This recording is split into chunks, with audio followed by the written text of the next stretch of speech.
ये शेखपुरा पुलिस के द्वारा ऑपरेशन मुस्कान के तहत गुम हुए या खोए हुए कुल 14 मोबाइल, जिसकी वैल्यू कुल लगभग 2 से 2.5 लाख रुपए की थी, को बरामद कर सही सलामत उसके जो वास्तविक धारक है उनको पुलिस द्वारा सुपुर्द किया गया। ये कुल 14 मोबाइल बरामद करने में हमारी डीआईओ की टीम ने अथक प्रयास कर उसका लोकेशन निकाल करके उसको लोकेट करके और उसे बरामद किया गया है। हमारे डीआईओ की टीम इसके लिए धन्यवाद के पात्र हैं। और जो मोबाइल जिनके गुम हुए थे उनको उस मोबाइल को लौटाने के पश्चात उन्हें भी काफ़ी खुशी हुई है कि उनका गुम हुआ मोबाइल पुनः पुलिस के प्रयास से वापस आ गया। कितना दिन के अंतराल पर मिल गया है?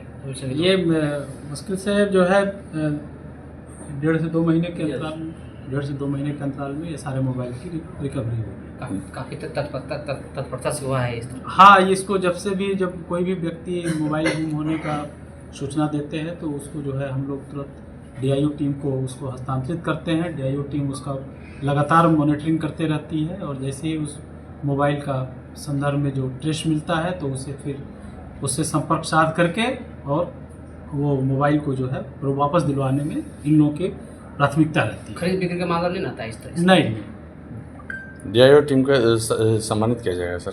हाँ, हम लोग सभी को सम्मानित करते हैं, इसमें भी सम्मानित किया जाएगा इन लोगों को।